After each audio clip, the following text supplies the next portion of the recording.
like a dog in a cage. They need to let me out.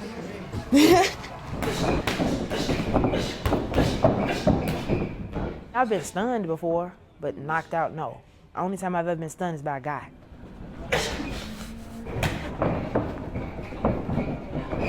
I like that. I think women, they shouldn't fight. Women usually always in the house, they just cook.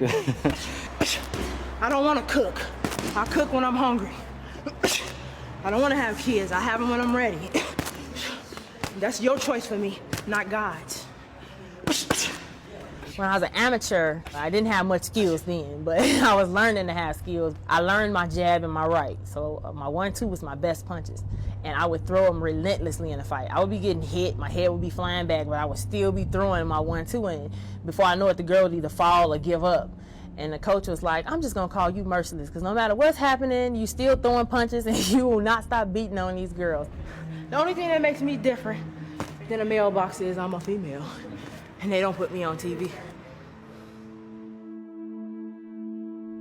I discovered boxing around 14. It's been 13 years of boxing for me, and the whole 13 years has been rough. I had my ups, I had my downs, more downs than ups. I used to have a lot of rage a long time ago. I would say because I didn't have my mother and my father in my life. Her record stands at 20 wins against a single defeat. Coming to us from Gary, Indiana, merciless Mary McGee. I'm named after my grandmother. My grandmother raised me from a 2-week-old baby. My grandmother's totally against boxing. She is a Jehovah's Witness.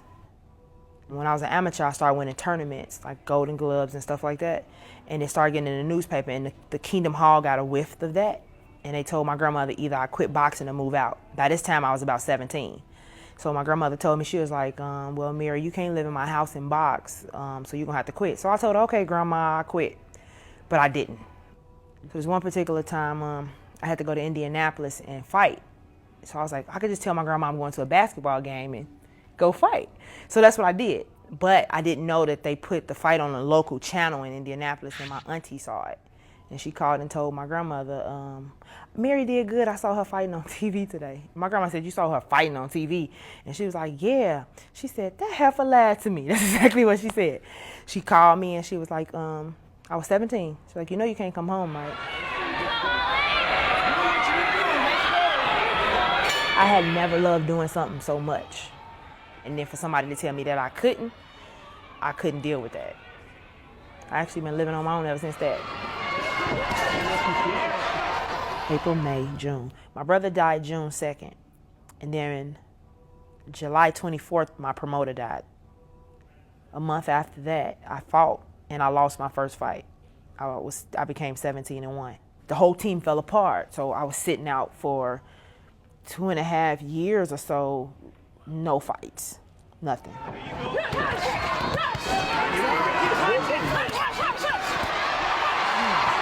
It's like everybody forgets about you, the whole sport. Just nobody calls you, nothing. That's how it felt. It was like dark.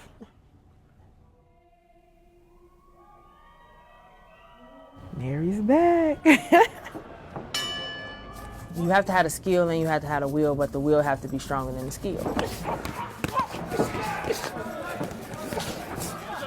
It's like overcoming a mountain. You can't face this person or you can't beat this person. And you first have to believe. If you don't believe it first, who will? After you win and fight, that feeling of victory that comes over you from overcoming what everybody said you couldn't, it's just the best feeling in the world. It's a memory for life. She told me that her kids were here, and I just felt kind of bad. You trying to hurt me, I'm trying to hurt you. But when that aggression dies and you step back into reality, I look at them differently. Now I'm looking at you as a person that got feelings, and now I'm caring about you. My coach told me sometimes I have too much heart. You're gonna see big things from Mary McGee. My pay isn't money. The pay is knowing where I came from didn't stop me from where I'm trying to go. I'm real girly, but I can fight.